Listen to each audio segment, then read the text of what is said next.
Inilah formasi yang kemungkinan akan diturunkan Patrick Kluivert saat menghadapi Jepang.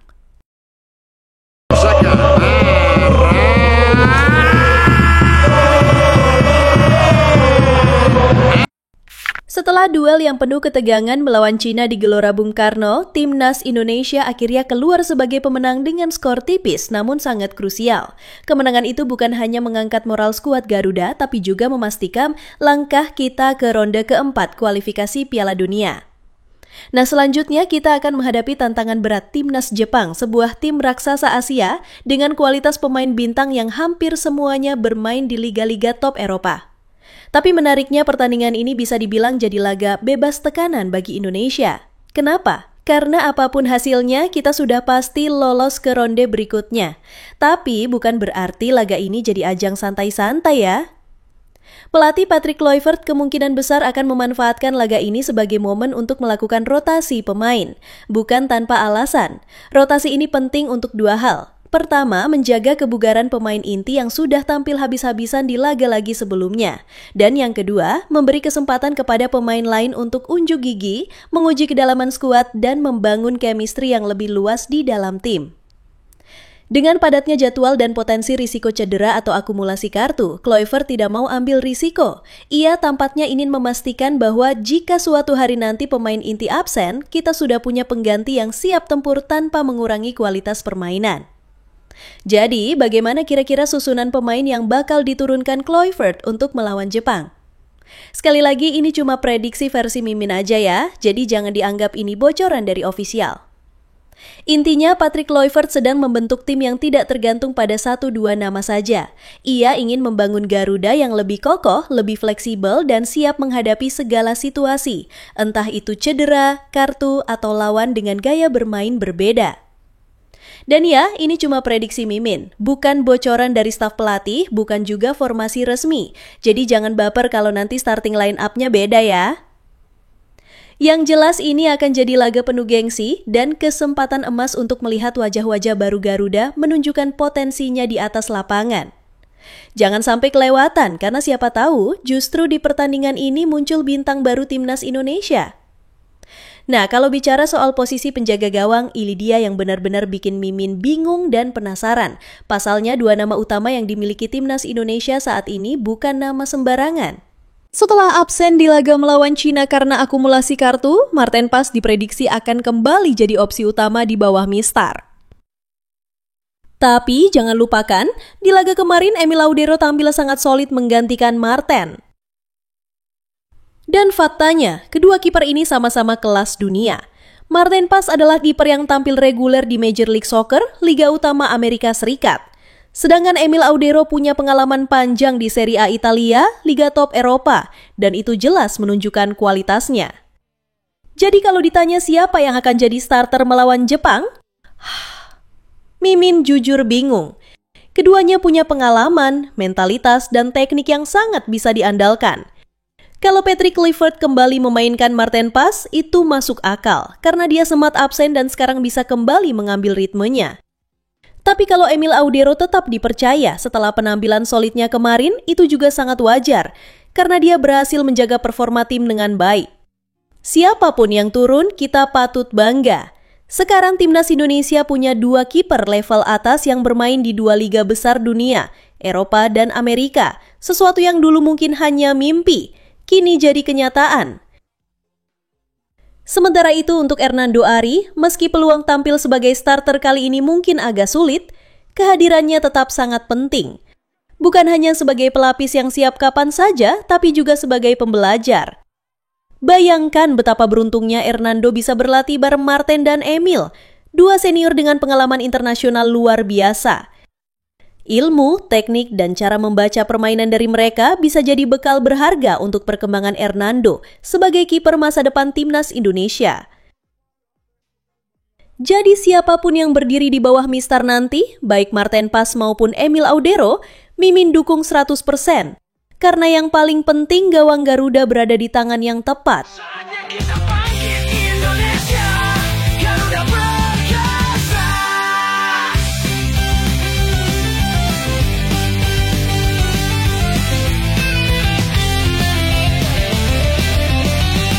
Di atas langit biru kita terbang tinggi, Garuda berkibar penuh semangat hidup ini.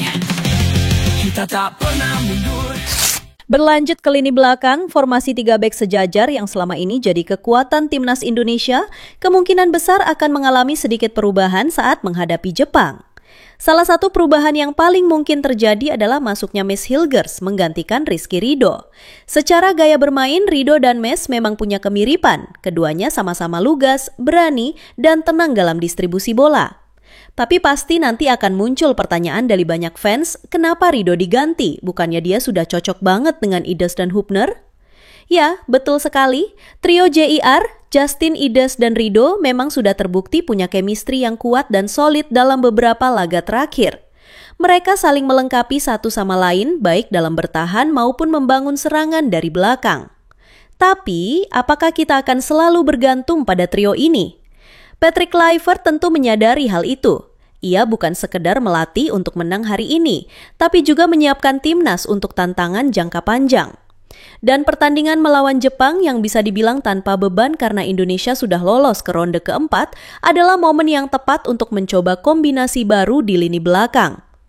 Bayangkan jika suatu saat nanti salah satu dari trio JIR harus absen karena cedera atau akumulasi kartu.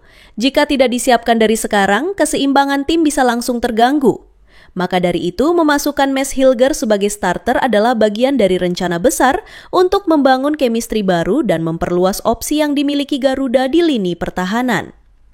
Untuk posisi center back, nama Jai Idzas hampir pasti tidak tergantikan. Ia adalah otak pertahanan, pemimpin lapangan, dan jembatan komunikasi antar lini. Perannya sebagai kapten juga sangat krusial dalam menjaga konsistensi dan organisasi tim. Sementara itu, Justin Hubner juga kemungkinan besar akan tetap dipertahankan sebagai starter. Gaya bermainnya yang tegas, berani duel, dan tak ragu melakukan tackle keras menjadi pelengkap sempurna untuk Jai Idzas yang lebih taktis, serta Mes Hilgers yang lebih tenang dan melankolis dalam mengolah bola. Dengan kombinasi ini, Patrick Kluivert tidak hanya mempertahankan kekuatan di lini belakang, tapi juga menguji skenario lain yang bisa sangat berguna di masa depan.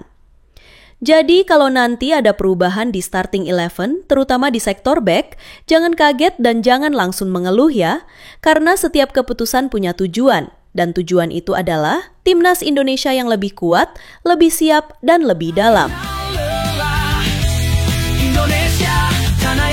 Dengan cerita besar, bangkitlah, sekarang waktunya.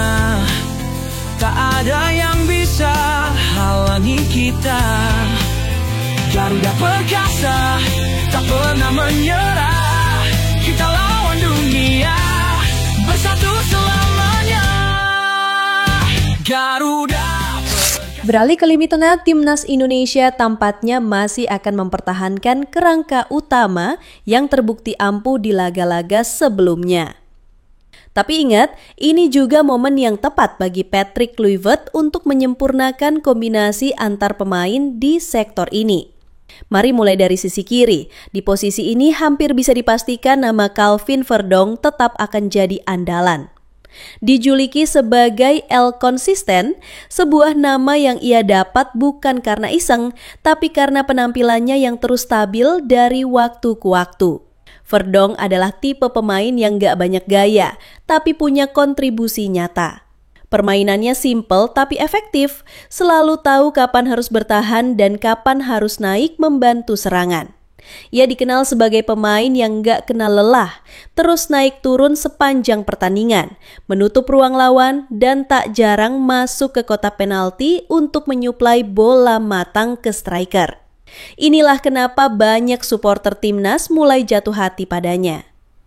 Lanjut ke posisi poros tengah, kita tidak bisa melewatkan satu nama penting yang kini jadi pusat dari segala pergerakan timnas, Tom Haye. Gelandang kreatif ini layak mendapat gelar profesor karena cara dia membaca permainan benar-benar seperti pemain papan atas Eropa. Ia mengatur tempo, membuka ruang, mengeksekusi umpan-umpan kunci, dan jadi motor dari setiap serangan yang dimulai dari tengah. Bisa dibilang, dialah jantung timnas Indonesia saat ini. Kehilangan Tom berarti kehilangan arah. Sebenarnya timnas punya opsi lain seperti Ivar Jenner yang permainannya juga makin matang. Namun sayangnya Ivar dipastikan absen karena akumulasi kartu saat menghadapi Cina. Hal ini membuat peran Tom Hye jadi semakin vital di laga melawan Jepang nanti. Tapi sang profesor tidak sendirian. Di belakangnya akan berdiri kokoh seorang Joey Pelupessy, gelandang bertahan yang kini mendapat julukan unik dari para fans, sang dokter. Bukan tanpa alasan Joey hadir saat lini tengah timnas sedang sakit karena kurang solid. Dan sejak kehadirannya semua mulai membaik. Ia tahu kapan harus menutup ruang, kapan harus melakukan intercept, dan yang paling penting, ia paham kapan harus memberi ruang kepada Tom Hye untuk maju ke depan. Dalam diam, Joey menjadi fondasi dari permainan Garuda. Ia seperti bodyguard Tom Hye di lapangan, sekaligus tembok pertama yang menghentikan gelombang serangan lawan. Nah, terakhir kita ke sisi kanan. Di sini, nama Jakob Sayuri dan Kevin Dix jadi dua kandidat utama. Di laga pertama melawan Cina, Kluivert lebih memilih Jakob sebagai starter, mungkin karena Jakob sudah ikut pemusatan latihan sejak awal dan lebih nyetel dengan sistem pelatih. Sementara Kevin Dix, yang baru datang usai laga final bersama FC Copenhagen, baru dimainkan di babak kedua, tapi performanya langsung mengesankan.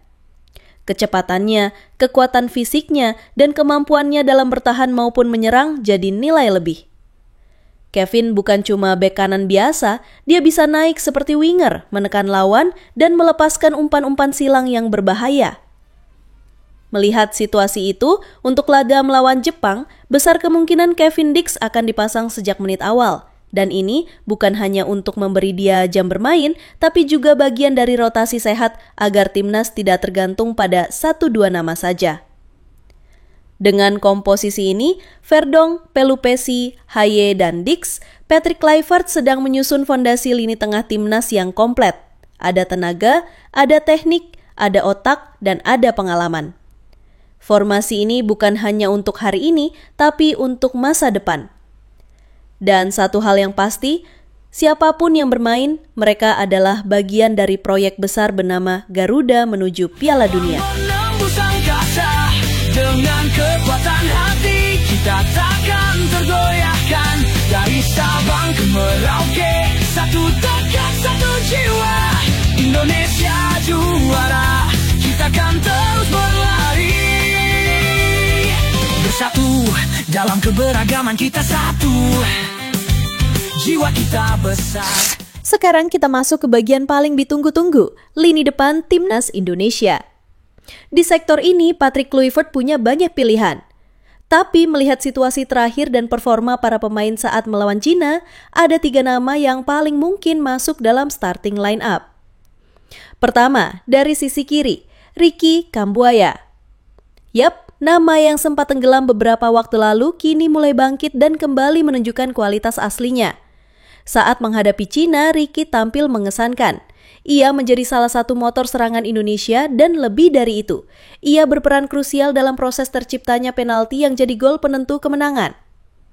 Penetrasinya ke kotak penalti lawan membuat lini belakang Cina panik dan akhirnya menjatuhkannya. Wasit asal Uzbekistan pun tanpa ragu menunjuk titik putih. Itulah Ricky Kambuaya yang kita kenal, lincah, berani, dan penuh kejutan. Kombinasi kecepatan, visi bermain, dan keberanian untuk menusuk ke area berbahaya membuatnya pantas dipertimbangkan sebagai starter untuk menghadapi Jepang. Terlebih, ini adalah laga yang bisa jadi panggung pembuktian dirinya kembali di level tertinggi. Lanjut ke sisi kanan. Ada satu nama yang sudah lama dinanti-nanti, Marcelino Ferdinand. Pemain muda yang satu ini memang luar biasa. Masih berusia sangat muda, tapi sudah punya kematangan bermain yang di atas rata-rata. Visi bermainnya tajam, tekniknya mumpuni, dan yang paling penting, dia punya mental bertanding yang tak gentar meski melawan tim-tim besar. Sayangnya, Marcelino tak bisa dimainkan saat melawan Tiongkok karena akumulasi kartu.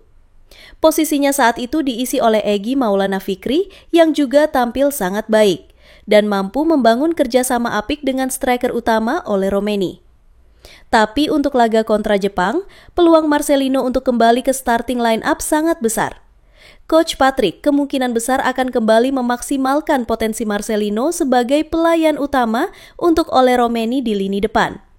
Marcelino punya kemampuan mengatur tempo dari sisi kanan, menyisir ruang sempit, dan melepaskan umpan-umpan matang ke kotak penalti. Dalam pertandingan sekelas melawan Jepang, kehadiran pemain seperti Marcelino bisa jadi pembeda yang menentukan hasil akhir.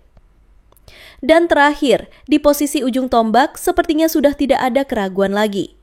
Ole Romeni diprediksi akan kembali dipercaya menjadi striker utama. Sejak menjalani debut bersama timnas Indonesia, Ole langsung menunjukkan kualitas sebagai striker house goal. Dalam 3 pertandingan terakhir di kualifikasi Piala Dunia, ia sukses mencetak 3 gol penting yang semuanya berkontribusi besar terhadap keberhasilan Indonesia lolos ke ronde keempat. Apa yang membuat Ole Romeni begitu berbahaya? Jawabannya ada pada 2 hal. Pergerakan tanpa bola yang cerdas dan ketajaman insting mencetak gol. Dia tahu kapan harus membuka ruang, kapan harus bergerak menyelinap di antara bek lawan, dan selalu berada di posisi yang tepat saat bola datang. Ole juga bukan tipe striker yang menunggu bola di kaki. Dia aktif menjemput, ikut pressing, dan menciptakan celah bagi rekan-rekannya. Dengan formasi 3 penyerang yang diisi oleh Ricky Kambuaya, Marcelino Ferdinand, dan Ole Romeni, Patrick Kluivert tampaknya ingin mengedepankan serangan cepat, kombinasi kreatif, dan pressing tinggi dari lini depan. Bayangkan saja, Kambuaya dengan tusukannya, Marcelino dengan umpannya, dan Ole dengan penyelesaiannya. Ini adalah racikan lini depan yang bisa sangat mematikan, bahkan untuk tim sekelas Jepang. Dan sekali lagi, admin ingatkan ya, ini hanya prediksi versi Mimin. Jangan dianggap bocoran resmi dari tim pelatih. Bisa saja nanti saat pengumuman susunan pemain akan ada kejutan lain dari Coach Patrick Kluivert. Tapi setidaknya, gambaran ini bisa memberi kita semua sedikit bayangan akan seperti apa komposisi Garuda dalam pertandingan terakhir ronde ketiga nanti. Apapun komposisinya, satu hal yang pasti, timnas Indonesia sedang naik daun. Kita punya pelatih yang tahu apa yang ia lakukan, pemain yang lapar akan pembuktian, dan dukungan jutaan rakyat Indonesia yang tak pernah padam. Jadi siap-siap ya!